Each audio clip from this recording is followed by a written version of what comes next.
December 2022లో ఉన్నటువంటి so ముఖ్యమైన exam oriented ఉన్నటువంటి అవార్డ్స్ని మనం డిస్కస్ చేద్దాం. సో అవార్డ్స్ మనం డిస్కస్ చేయడం ద్వారా వార్తల్లోని వ్యక్తులు మనకు అర్థమవుతారు. దాంతోపాటు ఒక అవార్డు ఎవరికి ఇచ్చారు, ఏ రంగంలో కృషి చేసినందుకు ఇచ్చారు, ఎవరైనా అవార్డ్స్ ఏమైనా పుస్తకాలు వచ్చినప్పుడు ఆ పుస్తకాలు కూడా బుక్స్ అండ్ ఆథర్స్ పుస్తకాలు రచయితల విభాగంలో మనకి ఇంపార్టెన్స్గా ఉంటుందండి. సో మరి ఫస్ట్ అవార్డు చూద్దాం. సో ఎర్త్ షాట్ ప్రైజ్ అండి, వెరీ వెరీ వెరీ ఇంపార్టెంట్ అండి, చాలా ఇంపార్టెంట్ ఎర్త్ షాట్ ప్రైజ్. ఈ ఎర్త్ షాట్ ప్రైజ్ మనం ఎలా పిలుస్తామంటే ఇది పర్యావరణ రంగంలో ఇచ్చే, జీవావరణ రంగంలో ఇచ్చే ఒక సంబంధించినటువంటి అత్యున్నతమైన అవార్డుగా పిలుస్తాం. అందుకోసం దీన్ని ఏమని పిలుస్తామంటే ఎకో ఆస్కార్స్ అవార్డు పిలుస్తామండి. ఎకో ఆస్కార్ అవార్డ్స్ గుర్తుపెట్టుకోండి. పర్యావరణ నోబెల్ అవార్డు అంటే విట్లీ అవార్డు అండి. పర్యావరణ ఆస్కార్ అవార్డు, జీవావరణ ఆస్కార్ అవార్డు అంటే అర్థం ఏంటంటే ఇక్కడ ఎకాలజీ విషయంలో జీవావరణానికి ఎవరైతే కృషి చేస్తారో అంటే జీవావరణం అంటే ఇక్కడ అర్థం ఏంటంటే పరిసరాలు, దాంతోపాటుగా జంతుజాలం, తర్వాత జీవులు, నిర్జీవులు అన్నిటి గురించి ఆ విధంగా కృషి చేయడం అని ఇక్కడ ఎకాలజీగా పిలుస్తున్నాం. మరి ఇలాంటి ఎకో ఆస్కార్ అవార్డ్స్ని అయితే మనకి ఎవరు ప్రారంభించడం జరిగిందంటే బ్రిటన్ దేశం ప్రారంభించడం జరిగింది. సో ఇంగ్లాండ్ చార్లెస్ దీన్ని ప్రారంభించడం జరిగింది. ప్రిన్స్ విలియమ్స్ దీన్ని ఆ విధంగా ఇవ్వడం జరుగుతుంది. సో మరి earth shot prize, earth shot అంటే ఇక్కడ భూమి సంరక్షణలో ఎవరైతే కృషి చేస్తారో వాళ్ళకి అవార్డు ఇస్తారండి. ఎర్త్ షాట్ ప్రైజ్ అనేది 2022 సంవత్సరానికి ఎర్త్ షాట్ అవార్డుని 5గురికి ఇచ్చారు. కానీ 5గురిలో మనం గుర్తుపెట్టుకోవాల్సింది మన హైదరాబాదుకు చెందినటువంటి ఒక సంస్థ ఉంది. హైదరాబాదుకు చెందినటువంటి ఒక స్టార్టప్ సంస్థ ఉంది. ఆ స్టార్టప్ సంస్థ పేరు ఏంటంటే Kethi. Very very important. So మనకి ఇక్కడ గమనించాల్సిన అవసరం ఉంది. కేతి ఏం చేస్తుందంటే ఇక్కడ ఒక పర్టికులర్గా పర్యావరణ రంగంలో ఈ యొక్క కృషి చేస్తుంది. జీవావరణంలో ఏంటంటే ఇక్కడ కేతి చూసినట్లయితే ఇక్కడ సాయిల్ అంటే ఇక్కడ నేలల సంరక్షణ విషయంలో ఒక నేలల సంరక్షణ విషయంలో రైతులకు సలహాలు ఇస్తుంది, సూచనలు ఇస్తుంది. నేల సారవంతం పైన ఇది పరిశోధన చేస్తుంది. పర్టికులర్గా పర్యావరణాన్ని కాపాడే విషయంలో ఒక కేతి అనే స్టార్టప్ సంస్థ కృషి చేస్తున్న సందర్భంగా 2022 సంవత్సరానికి ఎర్త్ షాట్ ప్రైజ్ 2022 సంవత్సరానికి పొందిన సంస్థ హైదరాబాద్కి చెందినటువంటి కేతి. మరి హైదరాబాద్లో ఉన్నటువంటి టీ హబ్, టెక్నాలజీ హబ్ సహాయంతో ఎదిగినటువంటి సంస్థ. మరి ఎర్త్ షాట్ ప్రైజ్ని కేతి సంస్థకి ఇచ్చారు. 5గురు గ్రహీతల్లో మరి కేతి అనే సంస్థ కూడా ఒకటి. అయితే మరి ఏ విభాగంలో వచ్చింది కేతి ప్రైజ్ అంటే కేతి shot prize protect and restore category. అంటే ఇక్కడ నేలలను సారవంతం చేయడంలో ఎందుకోసం అంటే ఇక్కడ పర్యావరణ పరంగా చూసినట్లయితే ఈరోజు నేలలు అనేది ఈ కృత్రిమ ఎరువులు వాడడం వల్ల సో నేల సారవంతాన్ని కోల్పోయింది. ఆ నేపథ్యంలో మరి సారవంతాన్ని తిరిగి తెచ్చుకునే విధంగా కృషి చేయడం, నేలలో ఉన్నటువంటి పోషకాల పైన అధ్యయనం చేయడం, ఇవన్నీ చేస్తుంది. కాబట్టి కేతి అనే సంస్థకి సో ఎర్త్ షాట్ ప్రైజ్ ఇవ్వడం జరిగింది. సో రానున్నటువంటి పోటీ పరీక్షల్లో మనము ఎక్స్పెక్ట్ చేసే బిట్లలో అవార్డులకే ఇది ఖచ్చితంగా మనం ఎక్స్పెక్ట్ చేయొచ్చండి. సో ఎర్త్ షాట్ ప్రైజ్ని ఎవరిస్తారు అనేది అంటే బ్రిటన్ ఇస్తుంది. అందులో ఎవరు ఇస్తారంటే రాజకుటుంబం, ప్రిన్స్ విలియమ్స్ వాళ్ళు ఇస్తారు. అందులో ఎంతమందికి వచ్చింది సార్? 5గురికి వచ్చింది. ఎర్త్ షాట్ ప్రైజ్కు మరొక పేరు ఏం పేరంటే ఎకో ఆస్కార్ అవార్డ్స్ అంటారు. మరి ఎర్త్ షాట్ అవార్డును పొందినటువంటి కేతి అనేది ఏ దేశానికి చెందినంటే భారతదేశంలో ఇక్కడ హైదరాబాద్. ఇదొక అంకుర పరిశ్రమ టీ హబ్ చేత చేయబడింది అనమాట. అదొక ఇంపార్టెన్స్ మనం చూసుకోవాలి. ఎందుకోసం నేల సారవంతం గురించి మనకు ఖచ్చితంగా బిట్స్ అనేది వస్తాయి. ఈ మధ్య కాలంలో మనం చూసాం ఫ్రెండ్స్, ఎందుకోసం అంటే సేవ్ సాయిల్ మూమెంట్ అని వచ్చింది. నేల సారవంతం గురించి సద్గురు జగ్గి వాసుదేవ్ బాబా అండి, ఎవరండి? సద్గురు జగ్గి వాసుదేవ్ బాబా చేత ప్రారంభించబడ్డ ఒక కార్యక్రమమే, ఒక ఉద్యమం లాంటిదే. సో మరి సేవ్ సాయిల్ మూమెంట్ మనకి అదొక ఇంపార్టెన్స్గా మనం చూసుకోవాలి. నేలల సంరక్షణ గురించి, నేలల సారవంతం గురించి మనకి తమిళనాడులోని మరి ఈషా ఫౌండేషన్, కోయంబత్తూరులోని ఈషా ఫౌండేషన్ అధినేతనే సద్గురు జగ్గి వాసుదేవ్ బాబా నేలల సంరక్షణ గురించి, ప్రొటెక్షన్ ఆఫ్ ది సాయిల్స్ గురించి ప్రారంభించబడ్డ కార్యక్రమమే సేవ్ సాయిల్ మూమెంట్ అనమాట. అదొక ఇంపార్టెన్స్ మనం ఉంటుంది. అంతేకాకుండా ఇక పర్యావరణం గురించి డిస్కస్ చేస్తే జూన్ 5ని ప్రతి సంవత్సరం కూడా జూన్ 5ను మనం ఎలా మనం జరుపుకుంటామంటే ప్రపంచ పర్యావరణ దినోత్సవంగా, ఇంటర్నేషనల్ ఎన్విరాన్మెంట్ డే, ప్రపంచ పర్యావరణ దినోత్సవంగా మనం జరుపుకుంటాం. సో ఆ నేపథ్యాన్ని కూడా గమనించాల్సినటువంటి అవసరం మనకి ఉంటుందండి. సో మరి ప్రపంచ పర్యావరణ దినోత్సవాన్ని మనము జూన్ 5న మనం జరుపుకుంటామండి. అదొక ఇంపార్టెన్స్గా మనం చూసుకోవాలి. ఇక నెక్స్ట్ చూద్దామండి. సో మనకి New York film critics and New York film critics award అంటామండి. న్యూయార్క్ ఫిలిం క్రిటిక్స్ అవార్డు వచ్చింది. మరి 2022 సంవత్సరానికి మరి న్యూయార్క్ ఫిల్మ్ క్రిటిక్స్ సర్కిల్ అనే అవార్డు, అంటే న్యూయార్క్లో ఇస్తారు ఈ అవార్డు. సో రీసెంట్గా ఈ అవార్డుని ఎవరికి ఇవ్వడం జరిగిందంటే మన టాలీవుడ్ నటుడు మన తెలుగు సినిమాని ప్రపంచవ్యాప్తం చేయడంలో తనదైన పాత్రను పోషించినటువంటి ఒక దర్శకుల్లో ఒకరు వీరు. ఎందుకోసం అంటే ప్రతి దర్శకుడు ఒక నటుడే కాబట్టి నటుడనే వాడాం. ఎందుకోసం అంటే నటులు ఈరోజు నటిస్తున్నారంటే దర్శకత్వం ఆ విధంగా చేయడం ద్వారానే ఆ నేపథ్యాన్ని గమనించాలి. మరి త్రిబుల్ ఆర్ సినిమాకి సో 2022 సంవత్సరానికి న్యూయార్క్ ఫిల్మ్ క్రిటిక్స్ సర్కిల్ ఇచ్చే అవార్డులలో ఉత్తమ డైరెక్టర్, బెస్ట్ డైరెక్టర్ అవార్డుని పొందిన వారు ఎవరండి? S S Rajamouli. Very very very important విషయం అండి. So New York film critics circle award పొందిన వారు రాజమౌళి. గతంలో వీరు మరి సాటర్న్ అనే అవార్డు ఇదే న్యూయార్క్లోని లాస్ ఏంజల్స్లో మరి ఒక సాటర్న్ అవార్డును కూడా పొందడం జరిగింది ఈ త్రిబుల్ సినిమాలో దర్శకత్వం కాబట్టి మనం గుర్తుపెట్టుకోవాలి ఎస్ఎస్ రాజమౌళి గారికి త్రిబుల్ ఆర్ సినిమాకి కానీ చాలా అవార్డ్స్ వస్తున్నాయి. కాబట్టి ఒక్కొక్క అవార్డు కాదు, అన్ని అవార్డ్స్ని గుర్తుపెట్టుకోవాలి. సాటర్న్ అవార్డు పొందిన వారు కూడా ఎవరండి? రాజమౌళి గారు. New York film critics circle award పొందిన వారు కూడా రాజమౌళి అనమాట. ఆ నేపథ్యాన్ని మనం చూసుకోవాల్సిన అవసరం ఉంటుంది. సో మరో అంశం ఈ సందర్భంగా గుర్తుపెట్టుకోవాలి. సో మరి రాజమౌళి గారు నాన్నగారు ఆర్ఏ విజేంద్ర ప్రసాద్. సో మరి ఒక రాజమౌళి గారి సినిమాలతో పాటు చాలా సినిమాల్లో కూడా కథను అందిస్తారు. మరి విజేంద్ర ప్రసాద్ గారికి మన న్యూస్లో ఉన్నారండి వీరి కుటుంబం వీరు ఒక కొవ్వూరు ప్రాంతానికి ఆంధ్రప్రదేశ్లో కొవ్వూరుకు చెందినవారు విజేంద్ర ప్రసాద్. వీరు ఇప్పుడు ఒక రాజ్యసభకు నామినేట్ కావడం జరిగింది, రాజ్యసభ సభ్యుడిగా కావడం జరిగింది. ఫ్రెండ్స్ మనందరూ కూడా తెలుసు ఒక రాజ్యసభ ఏదైతే మనకుందో పెద్దల సభ, మరి ఒక రాజ్యసభ సభ్యుడు అనేది ఎలా అవుతుంది అన్నప్పుడు భారత రాజ్యాంగంలోని 80 ఆర్టికల్ ప్రకారం 12 మందిని ఒక నామినేట్ చేయడం అనేది జరుగుతుంది రాజ్యసభకి రాష్ట్రపతి. అందులో మరి విజేంద్ర ప్రసాద్ నామినేట్ కావడం జరిగింది. విజేంద్ర ప్రసాద్తో పాటు పీటీ ఉష ఈ సంవత్సరం అంటే లాస్ట్ ఇయర్ నామినేట్ కావడం జరిగింది. పీటీ ఉషతో పాటు సంగీత దర్శకుడైనటువంటి ఇళయరాజా కూడా నామినేట్ కావడం జరిగింది. వీరితో పాటుగా వీరేంద్ర ఎగ్గాడే అండి. ఎవరండి వీరేంద్ర ఎగ్గాడే అనేవారు? సో ఫ్రెండ్స్ గమనించాలి, వీరేంద్ర ఎగ్గాడే అనేవారు చూసినట్టయితే వీరు ఒక కర్ణాటకకు చెందినటువంటి సామాజికవేత్త. ఫ్రెండ్స్ గమనించాలి, విజేంద్ర ప్రసాద్తో పాటు ఒక రాజ్యసభకు నామినేట్ అయిన సభ్యులు ఎవరు అన్నప్పుడు పీటీ ఉష, ఒక రన్నర్, వీరు ఒక స్ప్రింటర్. సో ఎన్నో అంతర్జాతీయ వేదికలపైన కామన్వెల్త్ క్రీడల్లో కానివ్వండి ఎన్నో పథకాలు సాధించారు పీటీ ఉష. ఇటీవల కాలంలో జాతీయ ఒలింపిక్ అసోసియేషన్కి, ఇండియన్ ఒలింపిక్ అసోసియేషన్కి అధ్యక్షులు కూడా కావడం జరిగింది. జాతీయ ఒలింపిక్ సంఘానికి అధ్యక్షులైనటువంటి తొలి భారతీయ మహిళగా ఈరోజు పీటీ ఉష గుర్తించబడడం జరిగింది. ఈమెకు ఒక బిరుదు ఉందండి, ఏమని? పయోలి ఎక్స్ప్రెస్ అండి. ఏదని? పయోలి ఎక్స్ప్రెస్ అని ఎవరిని పిలుస్తారంటే పీటీ ఉష అని పిలుస్తారు. మరి ఇళయరాజా తమిళనాడుకు చెందినటువంటి సంగీత దర్శకుడు, పేరొందిన వారు మరి వీరు. సో వీరికి రావడం జరిగింది, వీరేంద్ర ఎగ్గాడికి రావడం జరిగింది. ఒక్కోసారి అడుగుతున్నాడు రాజ్యసభకు నామినేట్ అయినారు, వీరితో పాటు ఎంతమంది నామినేట్ అయ్యారు, ఈ మధ్యకాలంలో ఎంతమంది నామినేట్ అయ్యారు అనే క్వశ్చన్స్ మనకి ఈ మధ్యకాలంలో వస్తుంది. మరి రాజ్యసభ అన్నప్పుడు గుర్తుపెట్టుకోవాలి, మరి రాజ్యసభకైతే ప్రజెంట్ చైర్మన్గా ఎవరు పనిచేస్తున్నారు అంటారు. ఎవరైతే ఉపరాష్ట్రపతి ఉంటారో వారే రాజ్యసభకు ప్రజెంట్ రాజ్యసభ చైర్మన్. భారత ఉపరాష్ట్రపతి వచ్చేసి ఎవరండి? జగదీప్ ధన్ఖడ్. మరి రాజ్యసభకు డిప్యూటీ చైర్మన్గా ఎవరు పనిచేస్తున్నారు? మరి రాజ్యసభకు డిప్యూటీ చైర్మన్గా పనిచేస్తున్న వారు హరివంశ నారాయణ సింగ్ అండి. Harivamsha Narayana Singh very very important అండి. హరివంశ నారాయణ సింగ్ సో రాజ్యసభకి డిప్యూటీ చైర్మన్గా పనిచేస్తున్నారు. ఓకేనా? సో నెక్స్ట్ చూద్దామండి. మరి లోకసభకి అయితే స్పీకర్గా ఎవరున్నారు? ప్రజెంట్ అయితే ఓం బిర్లా. సో ఓం బిర్లా అనేవారు లోకసభకి స్పీకర్గా పనిచేస్తారు. ఇలాంటి నేపథ్యాన్ని కూడా చూసుకోవాల్సిన అవసరం ఉంటుంది. ఇక ఫ్రెండ్స్ మనం గమనించాల్సిన మరో అంతర్జాతీయ అవార్డు మనకుంది, వెరీ వెరీ ఇంపార్టెంట్ అవార్డు. ఇది కూడా ఇందిరాగాంధీ శాంతి నిరాయుధీకరణ అభివృద్ధి పురస్కారం. మరి ఇందిరాగాంధీ శాంతి నిరాయుధీకరణ అభివృద్ధి పురస్కారం. మరి దీన్ని Indira Gandhi piece disarmament development award అంటారు. అంతర్జాతీయ పరంగా శాంతి విషయంలో కానివ్వండి, సామాజిక సేవ విషయంలో కానివ్వండి ఎవరైతే కృషి చేస్తారో ఈ అవార్డుని ఇస్తారు. 2021 సంవత్సరానికి ఇందిరాగాంధీ శాంతి నిరాయుధీకరణ అభివృద్ధి అవార్డు పొందిన వారు ప్రథమ్ సంస్థ. మరి ప్రథమ్ సంస్థ ముంబైలో మరి ఒక మురికి వాడల్లో, ముంబైలో ఉన్నటువంటి స్లమ్ ఏరియాలలో, ముంబైలో ఉన్నటువంటి ధారావి లాంటి స్లమ్ ఏరియాలలో సో మరి వారు ఆ చిన్నపిల్లల విద్య గురించి ఎంతో విశేషమైన కృషి చేయడం జరిగింది.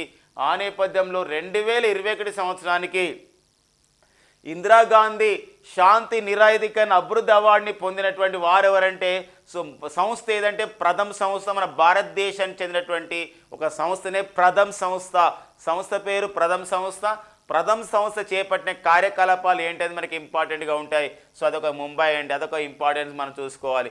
మరి 2022 సంవత్సరానికి ఇందిరాగాంధీ శాంతి నిరాయుధీకరణ అభివృద్ధి అవార్డుని ఎవరికి ఇచ్చారు అంటే భారతీయ వైద్య సమాజానికి ఇచ్చారు 2022 సంవత్సరానికి. మరి భారతీయ వైద్య సమాజం అంటే ఎవరు? సో భారతీయ వైద్య సమాజం అండి. అంటే fraternity society of the medical fraternity society అంట, మెడికల్ ఫ్రెటర్నిటీ సొసైటీ, భారతీయ వైద్య సమాజం.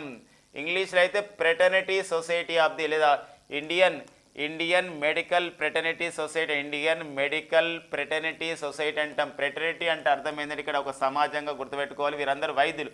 వైద్య సమాజంలో ఎవరు ఉంటారంటే డాక్టర్స్ ఉంటారు, డాక్టర్స్తో పాటు నర్సెస్ ఉంటారు. అంటే వీరు కోవిడ్-19 కాలంలో విశేషమైన కృషి చేయడం జరిగింది. ఆ నేపథ్యంలోనే 2022 సంవత్సరానికి ఇందిరాగాంధీ శాంతి నిరాయుధీకరణ అవార్డు పొందడం జరిగింది. 2022 సంవత్సరానికి ఇందిరాగాంధీ శాంతి నిరాయుధీకరణ పురస్కారం భారతీయ వైద్య సమాజానికి ఇచ్చారు. 2021 సంవత్సరానికి ఎవరికి ఇవ్వడం జరిగిందంటే ప్రథమ్ సంస్థకి ఇచ్చారండి. సో మరి ఇందిరాగాంధీ పేరు పైన ఇందిరాగాంధీ ఫౌండేషన్ వాళ్ళు ఈ అవార్డు ఇస్తారు. మరి ఇందిరాగాంధీ అన్నప్పుడు మనం గుర్తుపెట్టుకోవాలి, భారతదేశానికి తొలి మహిళ ప్రధానమంత్రి ఇందిరాగాంధీ, భారతరత్న అవార్డు పొందినటువంటి తొలి మహిళ ఇందిరాగాంధీ.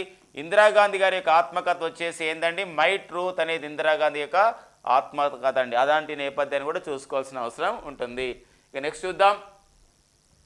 సీస్ అవార్డు అంటారండి. సీస్ అవార్డు, ఈ సీస్ అవార్డు ఈసారి చాలా గుర్తింపు పొందింది. కారణం ఏంటంటే ఈ అవార్డు గ్రహీతల ఇంపార్టెన్సే. అవార్డుని ఈసారి ఎవరి చేత ప్రదానం చేయించారంటే సో మనకి ఇక్కడ ఉపరాష్ట్రపతి వెంకయ్యనాయుడు గారి చేతుల మీదుగా, అంటే భారత మాజీ ఉపరాష్ట్రపతి వెంకయ్యనాయుడు చేతుల మీదుగా ఈ అవార్డుని ఈసారి అందుకోవడం జరిగింది. అవార్డు గ్రహీతలు కూడా ఈసారి చాలా ఇంపార్టెన్స్. ఎలా ఉందో చూడండి ఒకసారి. సీస్ అవార్డు అంటే ఏంటంటే Shri Chandrasekharendra Saraswati national eminent award అంటారండి. తమిళనాడులో ఉన్నటువంటి సంస్థ ఇస్తుంది. సీస్ అంటే Shri Chandrasekharendra Saraswati national eminence award, అంటే జాతీయ స్థాయిలో సేవ చేసినందుకు ఇస్తారు. ఒక్కొక్కసారి ఏంటంటే మనకి ఇలాంటి చిన్న చిన్న అవార్డ్స్ అవసరమా, ఎందుకు రాసుకోవాలి, ఇట్లా అనుకుంటూ ఉంటారు. కానీ ఇలాంటి కూడా వచ్చిన సందర్భం ఉంటుంది. ఎందుకోసం అంటే ఇక్కడ ఈ అవార్డు పొందిన వ్యక్తుల్లో మనం చూసినట్లయితే రతన్ టాటా. మరి రతన్ టాటాకి అవార్డు ఇవ్వడం అనేది అవార్డుకు మరింత గుర్తింపు తెచ్చినట్లయింది. మరి రతన్ టాటా టాటా గ్రూప్కి గౌరవ చైర్మన్, ఎమెరిటస్ చైర్మన్ అంటారు. టాటా గ్రూప్కి చైర్మన్ వచ్చేసి నటరాజ చంద్రశేఖరన్, గౌరవ చైర్మన్ రతన్ టాటా.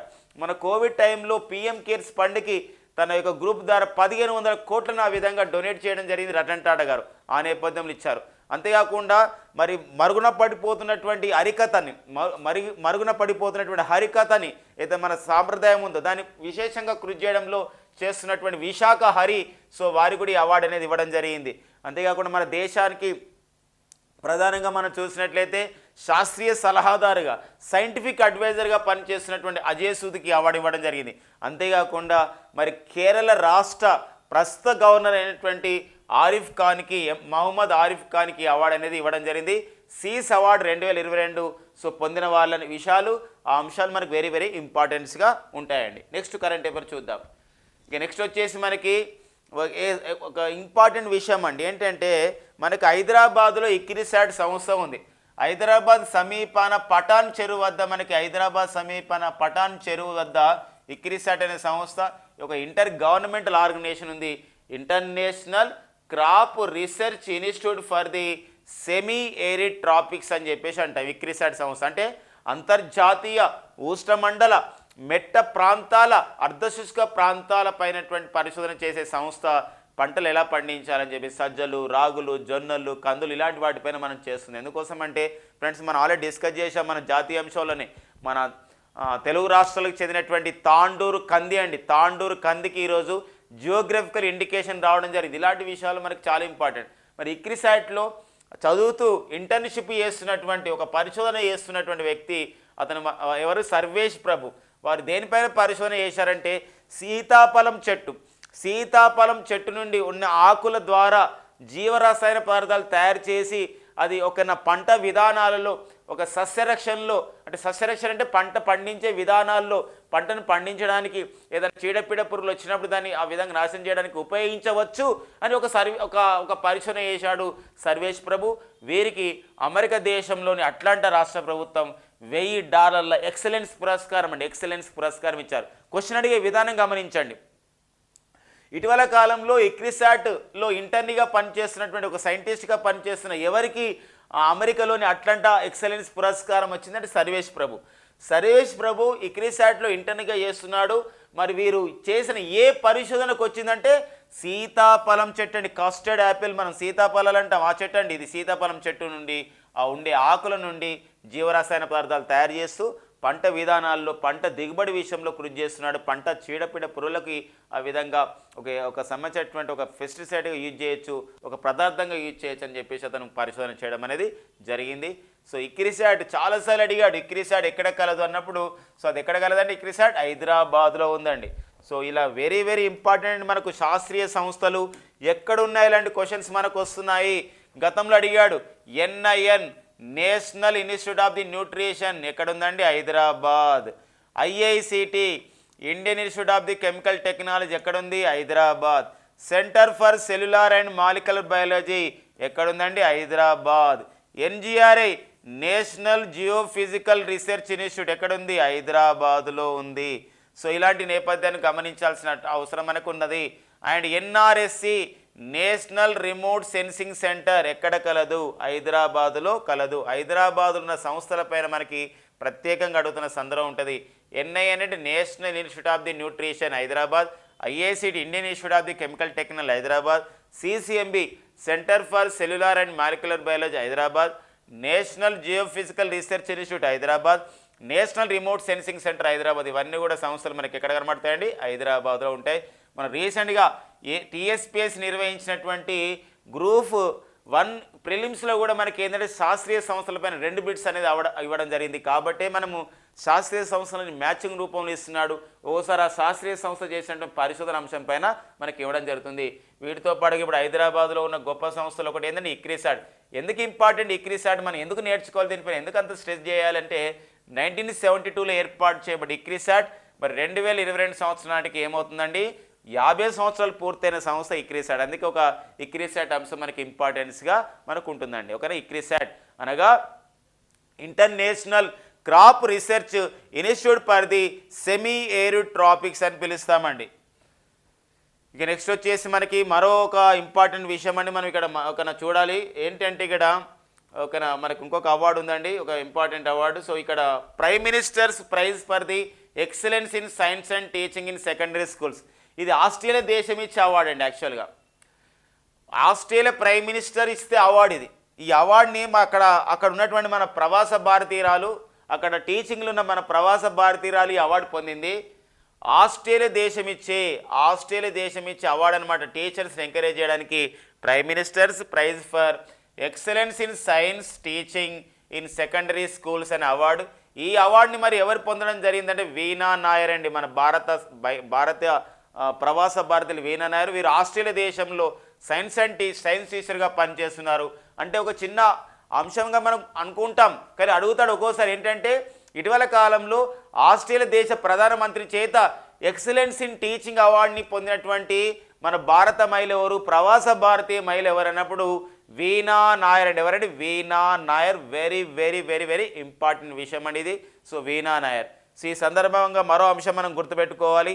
ఆస్ట్రేలియా దేశం అంటున్నాం కాబట్టి ఆస్ట్రేలియా దేశ ప్రజెంట్ మరి ప్రధానమంత్రి ఎవరున్నారో ఆస్ట్రేలియా దేశం అంటే ఆంటోనీ ఆల్బనేస్ అండి. ఎవరండి? ఆంటోనీ ఆల్బనేస్ అనేవారు ఆస్ట్రేలియా దేశ ప్రస్తుత ప్రధానమంత్రి అండి. ఆ నేపథ్యాన్ని కూడా చూసుకోవాల్సిన అవసరం ఉంటుంది. కంగారుల దేశం అంటారు. కాన్బెర్రా రాజధాని గల దేశమే ఏదది? ఆస్ట్రేలియా. ఓకేనండి. ఇక నెక్స్ట్ అవార్డు చూద్దామండి. నెక్స్ట్ అవార్డు వచ్చేసి మనకి మోస్ట్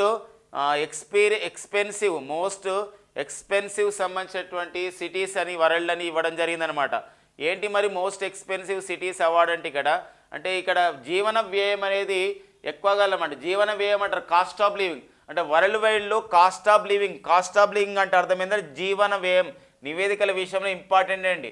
మరి ఏ దేశంలో ఏ నగరంలో జీవన వ్యయం అనేది ఎక్కువ ఉంది, కాస్ట్ ఆఫ్ లివింగ్ ఎక్కువ ఉందని చెప్పేసి ఎకనమిస్ట్ ఇంటెలిజెన్స్ యూనిట్ వాళ్ళు ఒక నివేదిక ఇచ్చారు. నిన్ననే మనకు ఒక ఏపీపీఎస్సి గ్రూప్ 1 వాటిలలో కూడా అడగడం జరిగింది. నివేదికలను ఎవరిస్తున్నారు అడుగుతున్న సందర్భం మనకు ఉందండి. నివేదికలను ఎవరిస్తున్నారు అనే సందర్భం ఉంది. కాబట్టి most expensive city in the world 2022 2022 సంవత్సరంలో అత్యధిక జీవన వ్యయం ఉన్నటువంటి నగరాల జాబితాను ఎవరు విడుదల చేయడం జరిగిందంటే ఈఐయు అంటే ఏంటంటే ఎకనమిస్ట్ ఇంటెలిజెంట్ యూనిట్ అండి. ఏదైనా ఎకనమిస్ట్ ఇంటెలిజెంట్ యూనిట్ ఇది లండన్కి చెందినటువంటి ఈ సంస్థ ఈ నివేదిక ఇచ్చింది. మరి వరల్డ్ వైడ్ కాస్ట్ ఆఫ్ లివింగ్లో మరి ఇక్కడ చూసినట్లయితే సింగపూర్ అనేది మొదటి స్థానంలో ఉంది. సింగపూర్ న్యూయార్క్లు రెండు కూడా మొదటి స్థానంలో ఉన్నాయి. ప్రపంచంలోనే ఎక్కువగా జీవన వ్యయం ఉన్నటువంటి దేశాల జాబితాలో సింగపూర్ న్యూయార్క్లు మొదటి ఆ విధంగా స్థానంలో ఉన్నాయి. అండ్ ఒక మొదటి 2 స్థానాలంటే ఇదంటే రెండు కూడా ఒకటే స్థానం ఉన్నాయి కాబట్టి తర్వాత సెకండ్ స్థానం ఇయ్యారు, 3వ స్థానం ఇస్తారు. సింగపూర్ న్యూయార్క్ మొదటి స్థానం ఉన్నది కాబట్టి ఇది 2 దేశాలు ఒకటే స్థానం ఉన్నాయి కాబట్టి 2వ స్థానం ఇవ్వకుండా 3వ స్థానంలో నిలిచింది ఏంటంటే టెలిఅవివ్ 3వ స్థానంలో ఉంది. మరి టెలిఅవివ్ అనేది ఏ దేశంలో ఉంది? టెలిఅవివ్ అంటే ఇది ఇజ్రాయెల్ దేశంలో ఉంది, అనేది ఇజ్రాయెల్ దేశంలో ఉంది. ఆ నేపథ్యాన్ని కూడా చూసుకోవాల్సిన అవసరం ఉంది. మరి భారతదేశానికి చెందినటువంటి నగరాలు, మరి ఒక భారతదేశంలోనే ఎక్కువ జీవన వ్యయం కాస్ట్ ఆఫ్ లివింగ్ ఎక్కువగా ఉన్న నగరాలను మనం చూసినట్లయితే 3 నగరాలు మనకు నిలిచాయి ఇందులో. అవి ఏంటంటే బెంగళూరు అండి, కర్ణాటక రాజధాని బెంగళూరు 161వ స్థానం ఉంది. చెన్నై 164వ స్థానం ఉంది. అండ్ గుజరాత్లో అహ్మదాబాద్ 165వ స్థానం ఉంది.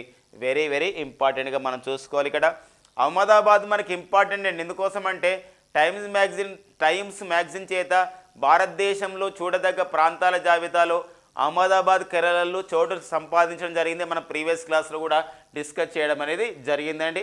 సో ఇది ఎగ్జామ్లో అడిగే విధానం ఏంటంటే most expensive city in the world, ప్రపంచంలో జీవన వ్యయం ఎక్కువ గల దేశాల జాబితాల్లో నగరాల జాబితాల్లో ఓకేనా ఎవరు విడుదల చేశారంటే ఎకనమిస్ట్ ఇంటెలిజెన్స్ యూనిట్. మొదటి 3 స్థానాలు ఏమున్నాయి అండ్ భారతదేశంలో నగరాలు ఏది మనం తెలుసుకోవాల్సిన అవసరం ఉంటుందండి. ఓకేనా, నెక్స్ట్ చూద్దాం.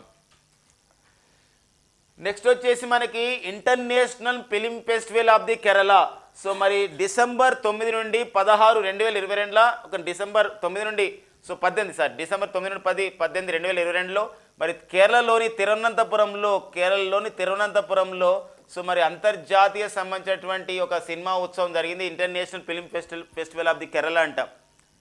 మరి తిరువనంతపురంలో జరిగినటువంటి ఒక 27వ ఈ అంతర్జాతీయ ఒక కేరళ సంబంధించిన ఉత్సవంలో మరి ఒక ఉత్తమ సినిమా అవార్డుకి ఏమని ఇస్తారంటే సువర్ణ చక్రం అవార్డు ఇస్తారు.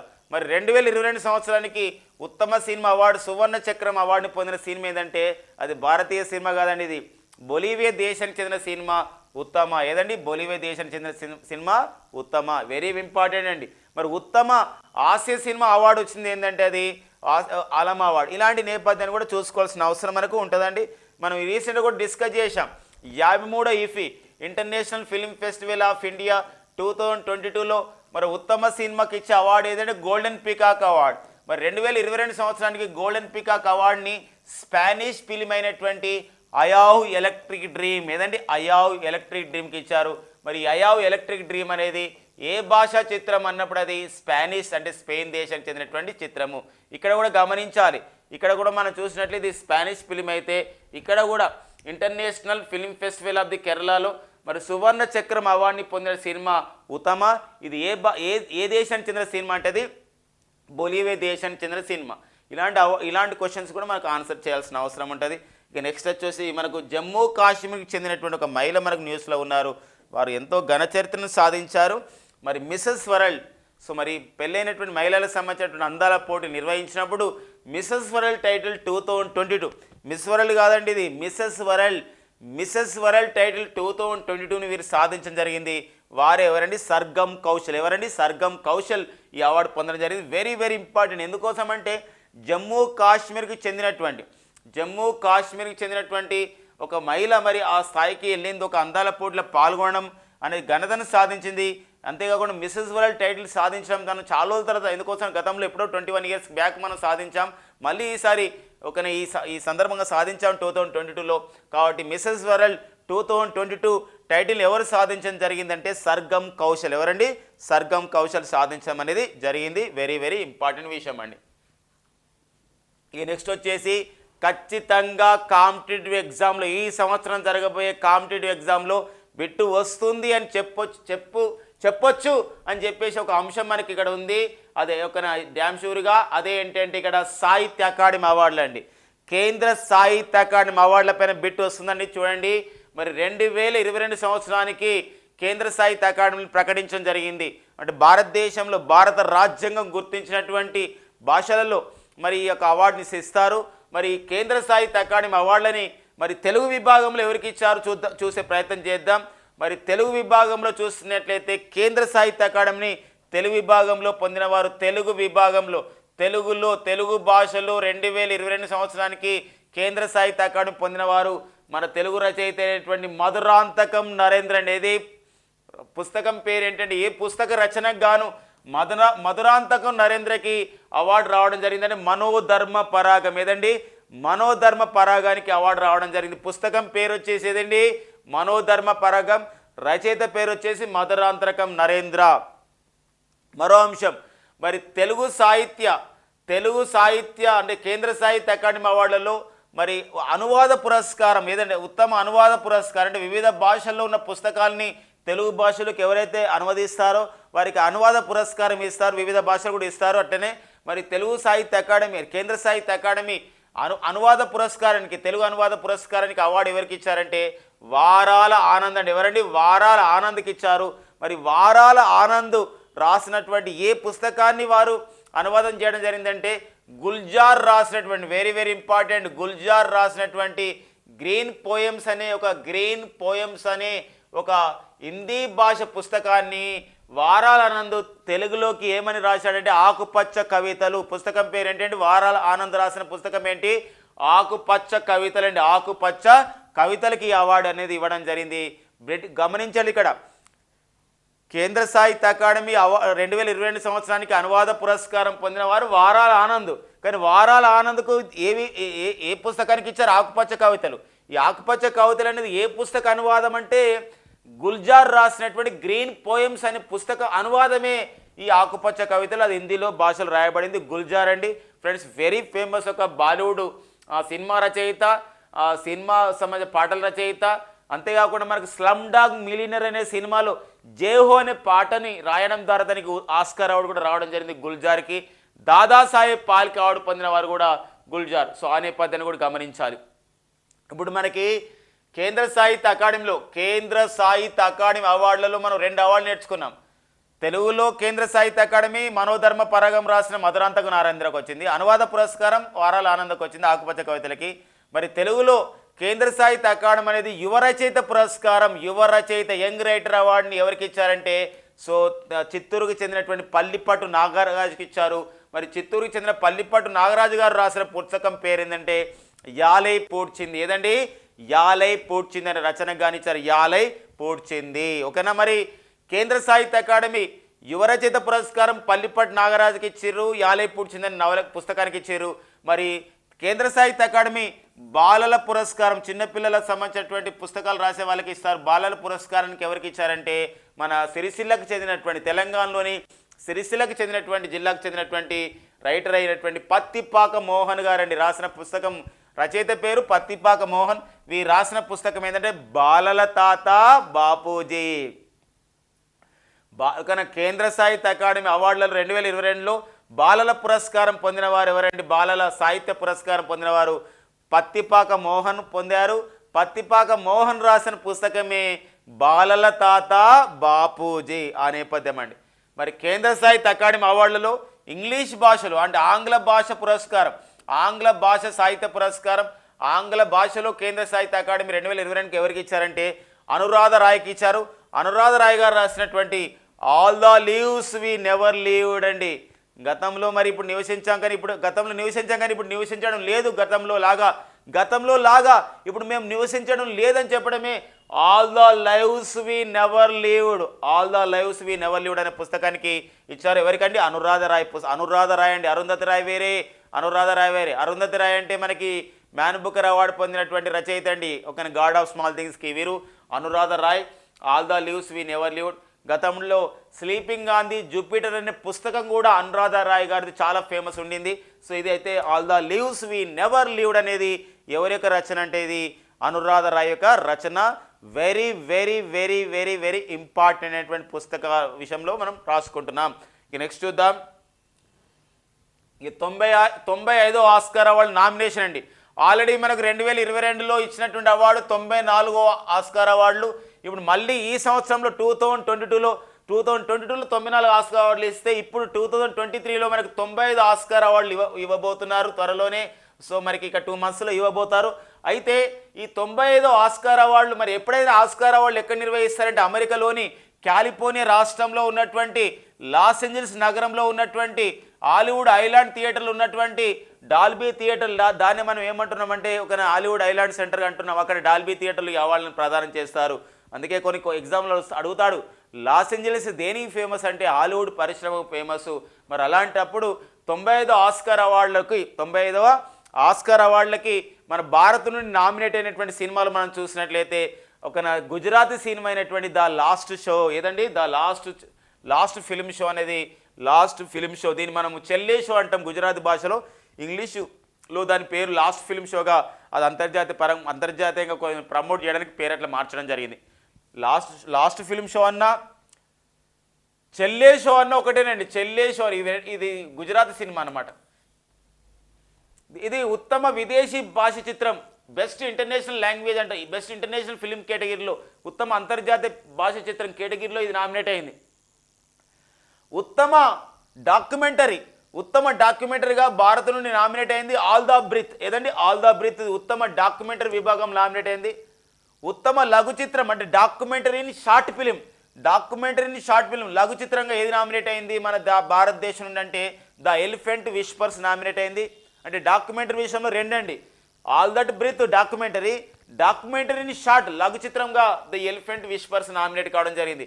దీంతో పాటుగా మన బెస్ట్ ఒరిజినల్ స్కోర్ ఉత్తమ పాటగా మన RRR సినిమాలో ఉన్నటువంటి నాటు నాటు నాటు అనే ఒక పాట ఏదైతే ఉందో మరి అది కూడా నామినేట్ కావడం జరిగింది. వెరీ వెరీ వెరీ ఇంపార్టెంట్ నాటు నాటు మస్తు. మరి అంతేకాకుండా ఈసారి 95 ఆస్కార్ అవార్డులకి నామినేషన్స్ పొందిన వాటిల్లో ఫస్ట్ టైం ఒక రికార్డు ఉంది. ఏంటంటే పాకిస్తాన్కు చెందినటువంటి మన పొరుగు దేశమైనటువంటి పాకిస్తాన్కి చెందినటువంటి ఒక చిత్రం ఫస్ట్ టైం ఈసారి 95 ఆస్కార్ అవార్డులకు నామినేట్ అయింది.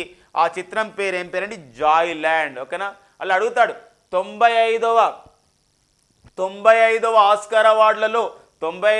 ఆస్కార్ అవార్డులలో తొలిసారిగా నామినేట్ కాబడ్డ పాకిస్తాన్ చిత్రం ఏది అన్నప్పుడు ఏం చెప్తారండి, జాయ్ ల్యాండ్. 95 ఆస్కార్ అవార్డులకి నామినేషన్ పొందినటువంటి భారతీయ చిత్రం ఏది అంతర్జాతీయ సినిమా కేటగిరీలో అంటే లాస్ట్ ఫిల్మ్ షో. డాక్యుమెంటరీ ఏదంటే all that breathe. Documentary short film ఏదంటే ది ఎలిఫెంట్ విస్పర్స్. ఉత్తమ పాటగా నామినేట్ అయింది నాటు నాటు అండి ఏదది RRR సినిమా అండి. నెక్స్ట్ చూద్దాం. ఈ నెక్స్ట్ వచ్చేసి ప్రతి సంవత్సరం కూడా రవీంద్రనాథ్ ఠాగూర్ అవార్డు ఇస్తారు. ఈసారి కూడా రవీంద్రనాథ్ ఠాగూర్ ఇచ్చే ఈ అవార్డు ఏదైతే మనకు ఫౌండేషన్ ఇచ్చే అవార్డు ఉందో 2021-22 సంవత్సరానికి ఇట్లా ఇస్తూ ఉంటారు. నెక్స్ట్ మళ్ళీ 2022-23కి ఇస్తారు. మరి ఇలా రవీంద్రనాథ్ ఠాగూర్ మనకు ఫ్రెండ్స్ మనందరూ కూడా తెలుసు, మనకి నోబెల్ సాహిత్య బహుమతి గ్రహీత రవీంద్రనాథ్ ఠాగూర్. ఆసియా ఖండంలో మరి తొలిసారిగా నోబెల్ బహుమతి పొందిన భారతీయుడు కూడా మనకి ఎవరంటే రవీంద్రనాథ్ ఠాగూర్. మన నేషనల్ యాంథమ్ జాతీయ గీతం జనగణమన రాసిన వారు రవీంద్రనాథ్ ఠాగూర్. బంగ్లాదేశ్ జాతీయ గీతం అమర్ సోనార్ బంగ్లాను రాసిన వారు కూడా రవీంద్రనాథ్ ఠాగూర్. మరి వీరు రాసిన గీతాంజలి అనేది ఎంతో పేరు ప్రఖ్యాతులు చెందడం జరిగింది. రవీంద్రనాథ్ ఠాగూర్ యొక్క ఒక గుర్తింపుగా రవీంద్రనాథ్ ఫౌండేషన్ ప్రతి సంవత్సరం కూడా రవీంద్రనాథ్ ఠాగూర్ సాహిత్య బహుమతి ఇస్తుంది. మరి 2021 సంవత్సరానికి రవీంద్రనాథ్ ఠాగూర్ సాహిత్య బహుమతిని పొందిన వారు సుదీప్ సేన్ మరియు శోభన్ కుమార్ అనే ఇద్దరు సాహిత్యవేత్తలు పొందడం అనేది జరిగిందండి. ఇక వెరీ ఇంపార్టెంట్ విషయంలో మనం చూసినట్లయితే విన్ ఫ్యూచర్ స్పెషల్ ప్రైజ్ అండి. మరి 2022 సంవత్సరానికి ఈ విన్ ఫ్యూచర్ స్పెషల్ అవార్డుని ఎవరికి ఇవ్వడం జరిగింది అంటే మనకి ప్రొఫెసర్ తాళ్ళపల్లి ప్రదీప్. మరి ఐఐటి మద్రాసులో ప్రొఫెసర్గా పనిచేస్తూ అంటే భారతదేశంలో ఐఐటీలలో వీరు ఒక పేరొందినటువంటి ఒక శాస్త్రవేత్తగా ఉన్నారు. ఈ యొక్క గ్రౌండ్ వాటర్ అంటే భూగర్భ జలంలో ఆర్సెనిక్ ఉంటుంది. ఈ ఆర్సెనిక్ ఉంటే ఏమవుతుందంటే అది క్యాన్సర్ కారణమవుతుంది, క్యాన్సర్ నిర్మూలన చేయాలి అన్నప్పుడు సో మరి గ్రౌండ్ వాటర్లో ఆర్సెనిక్ లేకుండా చేయాలి, ఆర్సెనిక్ని గ్రౌండ్ వాటర్ నుండి తీసేసే పద్ధతి అయినటువంటి ఒక కార్యక్రమాన్ని వారు పరిశోధన చేశారు. ఆ పరిశోధనకు గాను 2022 సంవత్సరానికి విన్ఫ్యూచర్ స్పెషల్ ప్రైజ్ని పొందిన వారు ఎవరంటే మన భారతీయ శాస్త్రవేత్త అయినటువంటి ప్రొఫెసర్ తలపిల్ ప్రదీప్. ఎవరంటే తలపిల్ ప్రదీప్కి అవార్డు అనేది రావడం జరిగింది. ఇక నెక్స్ట్ వచ్చేసి మనకి data security council of India అండి. ఇది ఒక సంస్థ మన దేశంలో శాస్త్ర సాంకేతిక రంగంలో ఇన్ఫర్మేషన్ టెక్నాలజీలో ఎలా ఉంది తీరుతెన్నులను తెలుసుకోవడానికి ఏర్పాటు చేయబడ్డ సంస్థ data security council of India. ఈ సంస్థ చేత best security practices in government sector అంటే భారత ప్రభుత్వ రంగంలో ఉంటూ ఒక మంచి సేవలు అందిస్తున్నటువంటి సంస్థగా, మంచి భద్రతా చర్యలు చేపడుతున్న సంస్థగా ఒక అవార్డు ఇచ్చారు. Data security council of India అవార్డుని best security practices in government సెక్టార్లో అవార్డు పొందిన సంస్థ 2022 సంవత్సరానికంటే ఉడాయ్ సంస్థ అండి. ఫ్రెండ్స్ మనం గమనించాలి, ఉడాయ్ అంటారు. సో మరి ఉడాయ్ అంటే ఇక్కడ ఉడాయ్ అనగా ఇక్కడ చూసినట్లయితే so unique identification authority of India అంటారండి. ఉడాయ్ అనగా యూనిక్ ఐడెంటిఫికేషన్ అండి, unique identification authority of India అంటాం. ఐడెంటిఫికేషన్ అథారిటీ ఆఫ్ ఇండియా అంటారు. భారతదేశంలో సో మరి ఆధార్ కార్డుని ఇచ్చే సంస్థనే ఉడాయ్. మరి ఉడాయ్కి ప్రజెంట్ చీఫ్ ఎగ్జిక్యూటివ్ ఆఫీసర్గా పనిచేస్తున్న వారు సౌరభ్ గర్గ్. మరి ఎంతో సంబంధించి సెక్యూరిటీ ద్వారా ఈ ఉడాయ్ సేవలు అందజేయబడుతున్నాయి కాబట్టి ఈ అవార్డు అనేది ఇవ్వడం జరిగింది. ఇక నెక్స్ట్ వచ్చేసి KR Gouri Amma national award. KR Gauri అండి మనం గమనించాలి, పేరొందినటువంటి ఒక కమ్యూనిస్ట్ యోధురాలు, భారతదేశంలో ఒక పేరొందినటువంటి కమ్యూనిస్ట్ యోధురాలుగా కేరళకు చెందినటువంటి కేఆర్ గౌరీ అమ్మకు గుర్తించబడ్డారు. వారి యొక్క సేవల గుర్తింపుగా కేరళ రాష్ట్ర ప్రభుత్వం ఫస్ట్ టైం ఒక అవార్డు స్టార్ట్ చేసింది. ఫస్ట్ టైం ఎవరికి ఇచ్చిందో ఇంపార్టెంట్, కేఆర్ గౌరీ అమ్మ ఫౌండేషన్ కేరళ చేత ఇవ్వబడుతున్న అవార్డుని కేరళ ముఖ్యమంత్రి పినరాయి విజయన్ ఈ అవార్డుని ఎవరికి ఇవ్వడం జరిగిందంటే క్యూబా దేశం చెందినటువంటి ఒక సామాజికవేత్త, మానవ హక్కుల ఉద్యమకారిణి అయినటువంటి doctor Aleida Guevara. Very very very important అండి, మోస్ట్ ఎక్స్పెక్టెడ్ అండి. ఇది మొదటిసారి ఎవరికి ఇచ్చారంటే డాక్టర్ అలీదా గువెరా, క్యూబా దేశం చెందిన social worker and human rights activist KR Gouri Amma national అవార్డుని ఎవరి చేతుల మీదుగా ఇచ్చారంటే కేరళ ముఖ్యమంత్రి పినరాయి విజయన్ చేతుల మీదుగా ఇవ్వడం జరిగింది. మాడభూషి సంపత్ కుమార్ కండి మరి తెలంగాణ ఇది ఇక్కడ తమిళనాడు రాష్ట్ర ప్రభుత్వం 2022 సంవత్సరానికి తమిళనాడు రాష్ట్ర ప్రభుత్వం అనువాద పురస్కారాన్ని ఇవ్వడం జరిగింది. అంటే తమిళనాడులో తమిళం భాషలో రాసినటువంటి వివిధ పుస్తకాలను తెలుగులో రాయడం, ఇలాంటి నేపథ్యంలో మాడభూషి సంపత్ కుమార్కి మాడభూషి సంపత్ కుమార్కి తమిళనాడు అనువాద పురస్కారం అనేది రావడం జరిగింది. ఇంకొక విషయం, వెరీ వెరీ ఇంపార్టెంట్ విషయం ఉందండి. ఏంటంటే ఇక్కడ యశ్వంత్ రావు చవాన్ స్మారక సాహిత్య పురస్కారం, ఇది చాలా వివాదాస్పదమైంది. మహారాష్ట్ర ప్రభుత్వం ఇస్తుంది ఈ అవార్డుని. ఒకటి యశ్వంత్ రావు చవాన్ స్మారక సాహిత్య పురస్కారం, ఈ అనువాద పురస్కారానికి ఇస్తుంది. అది కోబాడ్ గాంధీ అనే ఒక రచయిత, కోబాడ్ గాంధీ. సో మరి ఈ కోబాడ్ గాంధీ సో మరి ఒక పేరుంది రచయిత, మావోయిస్ట్ సానుభూతిపరుడిగా పేరుంది ఈ వ్యక్తికి. సో ఈ రాసిన పుస్తకం ఏదంటే ఫ్రాక్చర్డ్ ఫ్రీడమ్ ఏ ప్రిజన్ మెమోరియల్. ఇతను కోబాడ్ గాంధీ వివిధ కేసుల్లో జైల్లో ఉన్నప్పుడు జరిగిన సంఘటనల ఆధారంగా రాశారు. మన దేశంలో ఫ్రాక్చర్డ్ ఫ్రీడమ్, మనకు కూడా ఏదైనా యాక్సిడెంట్ అయినప్పుడు ఫ్రాక్చర్ అయిందంటాం, అంటే విరిగిపోయిందంటాం. ఇక్కడ కూడా మన దేశంలో స్వాతంత్రం విరిగిపోయింది.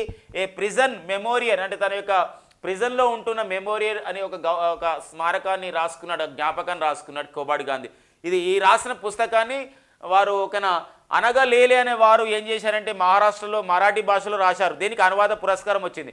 అలాంటప్పుడు ప్రతిపక్షాలు కానీ అన్నీ కూడా గోల చేశాయి, గొడవ పెట్టాయి. ఎందుకోసం అంటే ప్రభుత్వానికి వ్యతిరేకంగా రాసిన పుస్తకానికి అనువాద పురస్కారం అవార్డు ఎలా వస్తుంది? కాబట్టి కేంద్ర సాహిత్య అకాడమీ అధ్యక్షులు సభ్యులందరూ రాజీనామా చేయడం ద్వారా ఒక సంక్షోభం వచ్చింది అక్కడ. అందుకోసం ఈ అవార్డు వెరీ వెరీ ఇంపార్టెంట్. ఆ పుస్తకం కూడా ఇంపార్టెంటే. ఫ్రాక్చర్డ్ ఫ్రీడమ్ ఏ ప్రిజన్స్ మెమోరీ అనే పుస్తకాన్ని రాసిన వారు ఎవరండి? కోబాడ్ గాంధీ. దాన్ని మరాఠీలోకి అనువాదించిన వారు అనగలేలే అండి. ఎవరండి? అనగలేలే. సో ఇవన్నీ మనకి డిసెంబర్ 2020లో ఉన్న ముఖ్యమైన ఎగ్జామ్ ఓరియంటెడ్ అవార్డ్స్ అండి. మరొక సెషన్లో మరొక టాపిక్తో కలుద్దాం. Thank you.